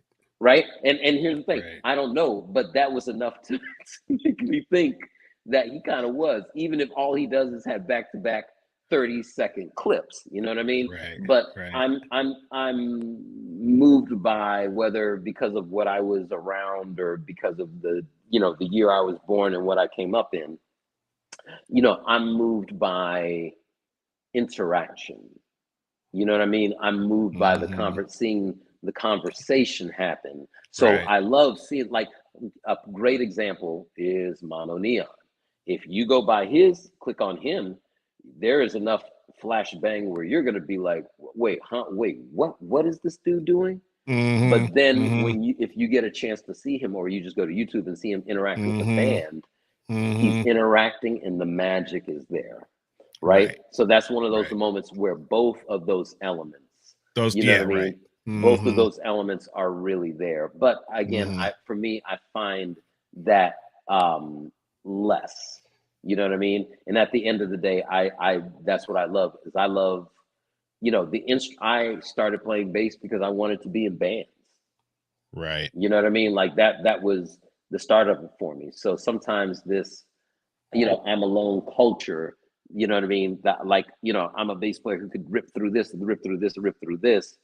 Uh, you know, I like, but doesn't, is not always for me. Now there's some fantastic people. There's a woman who's playing like 5-string bass and singing, and she's singing in Portuguese. She's Brazilian, and I cannot remember the sister's name, but man, like something like when I see that seeing her with like all this chord language and doing all these things, but also singing a song that sort of moved me, might do more for me than here's I harmonized Teen Town, you know, on the bass, and here's Jogga Right. playing it, and then I harmonized to it, which for me is Right. like, whoa, dude, you are flipping amazing, right? Right. But Right. like blew my mind, but didn't go in here. You know what I mean? Right. Intellectual Right. exercise, not necessarily the exercise for the heart and soul. Right. Right. And that's what Yeah. yeah. It's. I mean, you know, content creation. Content creation is real. It's there's it's definitely a skill. There's no. I mean, you know, the more we get into this space, you kind of begin to you're like, whoa, there's a lot to learn about, you know, what works, what doesn't work, what platform you need, how to navigate through um just even building certain things. It's man, it is a skill, no question. I think that the problem lies in the that, you know, the instruments become a prop for the content. So, Sure. you The know, instrument is and an avenue to popularity and likes and it's following. not it's not about passion for, you know, this is what I've been born to do, or, you know, to collab, you know, to play with other people, or to just develop, man, just to be good enough to play in a band. I mean, just to be good enough. That's a road, man, to be good enough to play in a band with other people. you know, Yes, sir. that is a tough road, regardless of, you know, what genre you're kind of in. But it's one of those things where that it's not so much about, it doesn't have anything to do with the group now. It's all about the individual. Everything is so individualized and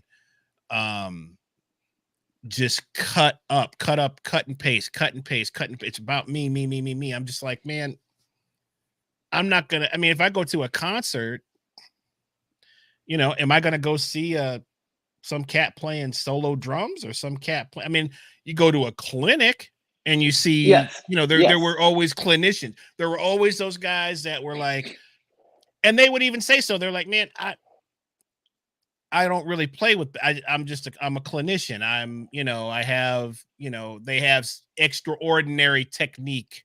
So that's where they get to display that. And we would all go if there was a, you know, whatever, the drummer or, but when you got the cat that's in the band you love, or the cat that you've been checking out all the records he's on, and he's doing a clinic, that's where it's. I totally agree with you on that. That's where it is. I love to see a clinician who's impressed with this and all that. But yeah, when that person you've been following, they played on that record, and that record, you know. Yeah, if you know, if Pino Palladino is doing a clinic, or, you know, when Dennis Chambers would come and do a clinic, or whoever, I mean, because it was like, dude, I was there because he's on all my favorite records, you know. Yes. And I'm hearing stuff that's blowing my mind, and I get a chance to see him break stuff down. Are you kidding me? Come on. Yes. Yep. Absolutely. You know, Yeah. but I was never really into the guys that just were clinicians for the sake of being clinicians, which is what you have now on. That's kind of what social media is, but it's really just, you only have to be good for a certain amount of seconds, you know, and there's no people. It's sample culture, because what the DJs do with samples, let me find the hottest part of this song and let me take it and let me loop it for, you know what I mean, forever. And that's what it is. Like, out of everything you do, let me get the best 30 seconds I got, and that's on loop, and that 30 seconds is what everybody perceives as everything. You know what I mean? Yeah. I totally hear you. And with a lot of the great clinicians that I think would see for a while, you know, even their clinics would be it would be one slice out of the pizza, right? Yeah. It'd be one slice out of the pizza. It wouldn't be the whole pie. And I feel like that, you know what I mean? And that's sort of what's going on. But like Victor Wooten, who can go in clinic everywhere all day long, but as phenomenal as he is, it's one with him, maybe it's 2 or 3 slices out of 8. But you know, but still, there's other stuff going on. You know, there's other stuff going on. You know what I mean? Yeah. He plays in a band. He plays in a band. And a very good one at that. So exactly. India put out her 3rd album. I was learning the bass line one day, and I went back to the credits just to see who this upright guy was on this sort of country-ish song that India had, and it was Victor Wooten. Yeah, wow, yeah. You know, and that's right. Totally makes it totally makes sense. Yes. You know? Yes, clinician and all this and all that, but man, it has all those sides, and that's what I like. Yeah, there you go, man. Listen, brother, we're gonna wrap it. Okay, I'm looking for part 2 though. Listen, because we've got Bossa Nova to discuss, we've got Jiva to discuss, we've got some bass players to discuss, we've got yes, we do. You know, we've got a, you know, and some real opportunity to dig deep into also just developing your sound. You know, I want to there's things that, man, developing your, and here's the thing. your sound, Right. not developing their sound, not developing their sound, Right. not developing the Right. sound of that thing, That's, developing man. your sound. What is your Yeah. sound? And I yeah, because I have a lot of opinions on that as well. Yeah. And you've got, I mean, you've said, I mean, graciously, you've said the same thing about myself. I say it about, the minute I hear, I know it's you. I know. Yes, and I They, think that, and I like that, to be honest. You know what I mean? Like, and you know, and we're sitting here in Atlanta, right? So we're sitting in a city of bass players that are like, and what is drummers, going on? beasts, And drum, come I on, mean, you know what I mean? I had to weave my way through Forrest, Lil Jon, Tag Gully, Sonny. Tad Gully. There was, you talk about Forrest. I mean, well, I'm talking, I saw nothing but trees. I couldn't see nothing else but just oak trees in front of me. And, you know, it's, but that, man, that's the beauty of that, is how bad do you want it? How can you separate can you find your own path? Can you find your own way? Can you, you know, just, you know, how are you going to navigate through a field that is packed with lions and tigers and bears, man? How are you going to get through the jungle? Right. How are you going to get, you know, it's, but that's the journey, right? That's the journey. And that is, yeah, and that is the journey. And I think that you, even when you're the disciple of a particular thing, right? Which I understand, like Chuck Rainey, I heard him talk about himself as a James Jamerson disciple, right? Correct. You know, and I understand that, because I hear the Motown in Chuck Rainey, right?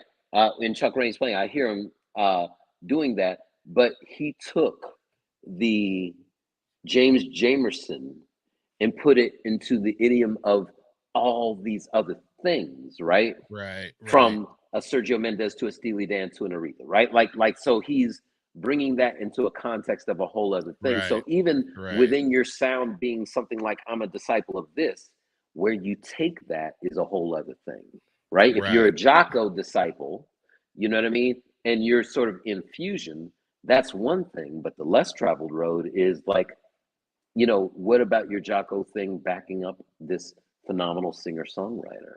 You know what I mean? Or something like that. So anyway, on part 2, I'm down for that. Yeah, man. Down for the combo. Listen, thank you so much. We had there was a couple of questions real quick, and we'll get out of here. Absolutely. So Brad asked, do you know, if possible, what are the current jazz groups in London today? Do you know anything that's popping on the London? There is, a matter of fact, another mutual brother that you were heavily involved with, and probably still are, which is our brother Daz. I follow him. He posts sometimes. Is it Jazz Refreshed? Is that what it? Do you know anything about that? Is that? So what I was going to say to Bradley was that, honestly, what's going on with jazz in the UK right now is pretty phenomenal. And also it's because, and this, I'm not saying this so that we can open up into this conversation, but Europe has a different relationship with jazz. I think America's relationship with jazz is, y'all are here and y'all have been here and you'll continue to be here. So yeah, do what you've always done and do it the way you've always done it. You're good. Whereas over there, they love and care about it so much that there's a lot of funding, not just for like things at, like, let's say the Lincoln Center level, but things that would have been at, like, let's say what you and I would have called back in the day, the yin yang level. And certainly at the at the Churchill grounds level, right? So Jazz Refreshed is a club event that turned into being a springboard for a lot of young jazz musicians to come and feature. And then they got a huge grant from the English government. They got hundreds and thousands of pounds. And then they just funneled it. So there's actually, if you follow Jazz Refreshed London and you look that up, you're going to see a slew of bands. Now, one that in there that I like a lot is called Coco Roco. I think it's KOKO ROKO, right? Coco Roco. Really good jazz group and sort of jazz Afrobeat group. The other person that a lot of our Atlanta people like was what was the group called? Yusuf Kamal. What was Kamal? Yusuf Kamal, was that what it was? But there's a drummer named Yusuf Days, and Yusuf Days is he's great. Beautiful, and then the keyboard player he plays with, player. Because our guy, the sax player from here, plays with the Kamal. What is it? Kamal something. Sax player from here? Yeah. I'm just lunching on his name for some reason. Mason. Oh, Mark Quinn. Yeah.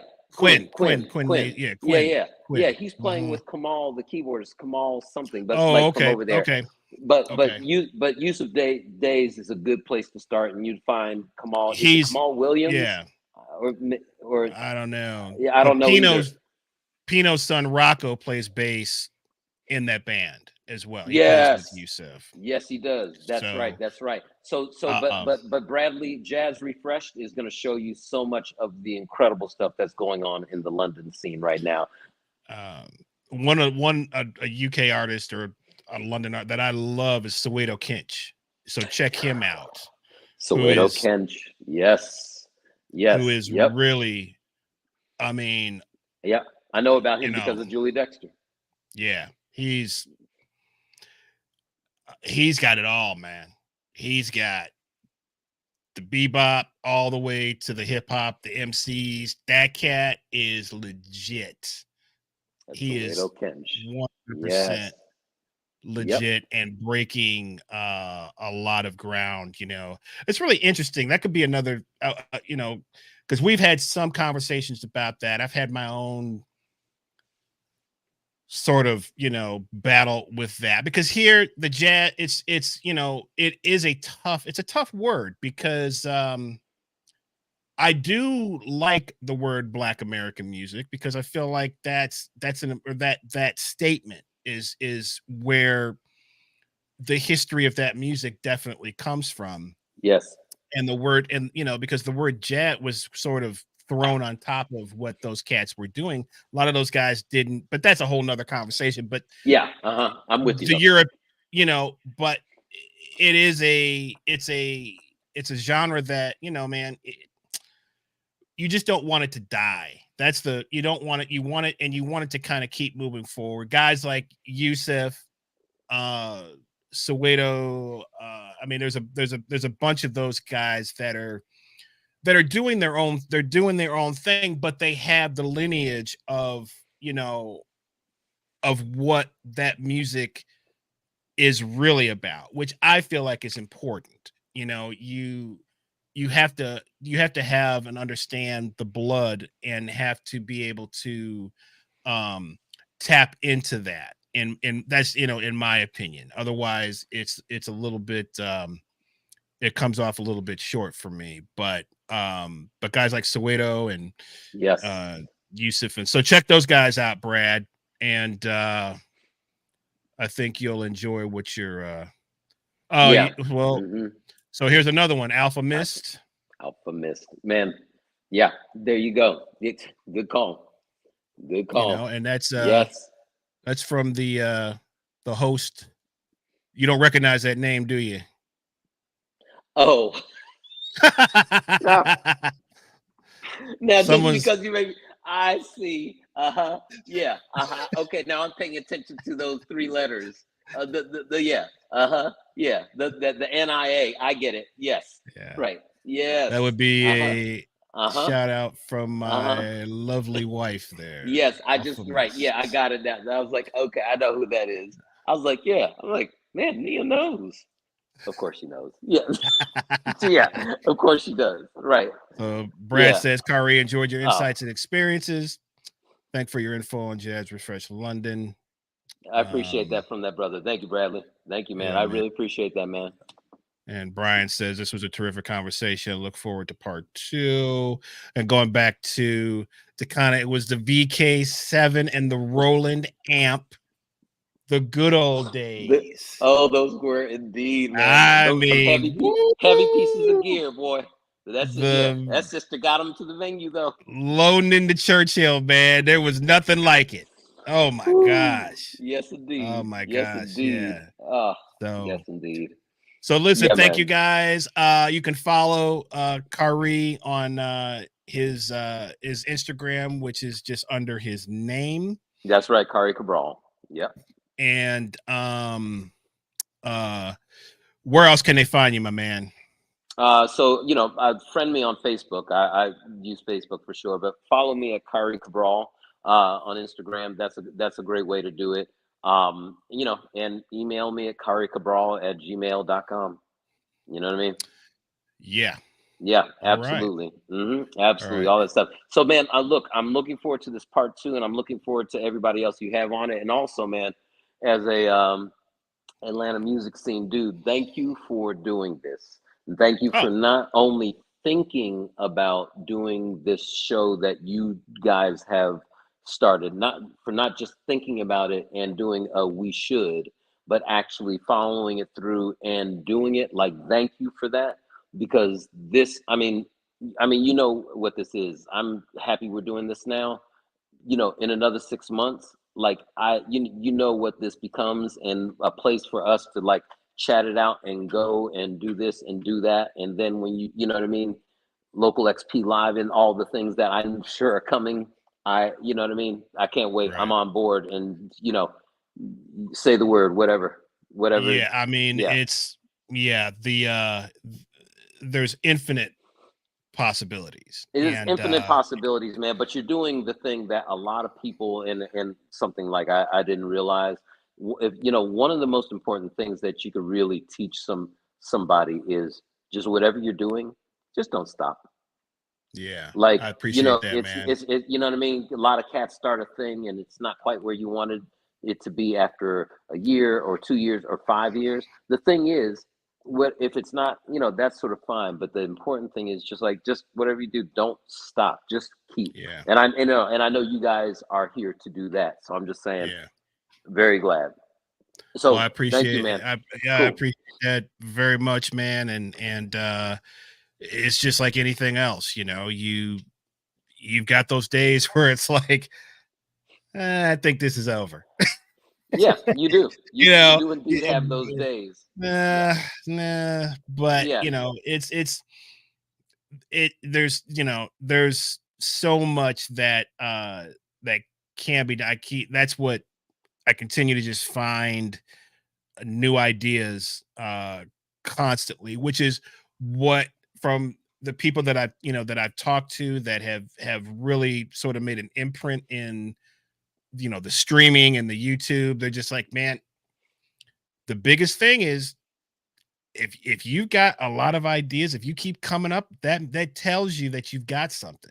When you run out of stuff, or if you can't come up, that's when it's time to jump to something else. So I keep that, I guess it's just like a songwriter, man. You're gonna, it's you just have to keep on, you're gonna go through those. Right. And but that's exactly right, because that's the lesson that all the songwriters tell people. It's just like, man, don't ever expect to sit down and have the hit every day. The most important thing is that you sat down at the piano, you sat or you sat down with the pen every day and did something, even if you never right. And that's something. Yeah, that is something that in my life I utilize now.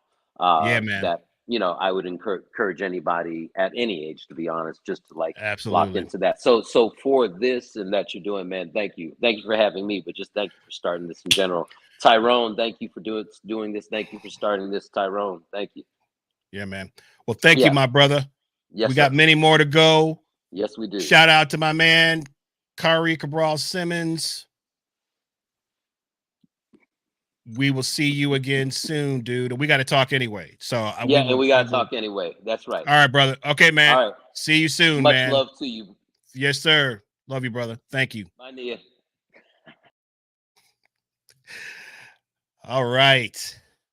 Wow, what a great conversation, man. I have so many. The depth of Khari and the things that he's done for other people, the projects that he's not only produced but made happen is really astonishing. He's one of those guys that, he just takes his shirt off his back to help other people. And can't wait to have him back, and we can really sort of dive into we talked a little bit about some musical stuff, but the way that his brain works and the his own, like, just like it's his own sound, the way that he's been able to cultivate his own, for lack of a better word, brand, is super cool. And another guy that, man, has found his own path, his own way. He didn't necessarily, he has his influences, and there's things that he was listening to and people that he was listening to, and all these people influenced him, but what he was doing was not really what anybody else in Atlanta was doing at the time. So again, found his own path, and found just like-minded people, and has really put together a lot of great music, a lot of great records. He's been involved in a lot of people's careers who have gone on to do great things. So shout out to him. And these are the kinds of guys that, we want to spotlight on this show, that don't ever really kind of get a chance to be, and really don't ask for it. They don't ask for to be noticed. He's one of those guys that just doesn't ask for that, but the people that are around him, who he supported over the years, and myself included, it's time for these cats to be spotlighted in a way that they've never been before, in terms of just they're on the same level as a lot of other people who just happen to be famous, but just like he was talking about with his record deal, and finally doing all of that work to get into the door and get that opportunity, and then bam, here comes Napster, and everything, and that whole influx of people just basically stealing people's music, and then the record companies are out of here. There's no record contracts anymore. All of that stuff is shut down. Can you imagine you working your ass off for years to put that stuff together, and then it just be snatched? And I'm sure a lot of people have dealt with that in other facets of their lives. And that is a tough one to swallow, because it's like, where do you go from there? But anyway, thank you guys for hanging out. I'm surprised my voice is holding up. I did have a lot of water, and have kept it going. But my brother, like I said, my brother Tyrone was wrapped up with a school project, and couldn't make it. So we were blessed to have Khari, and we'll have him back again. So this will be up on the YouTube channel. Like it, share it. It will be in the live category of the YouTube channel. It won't be, it's not in the regular category with the other video. It's in the live category.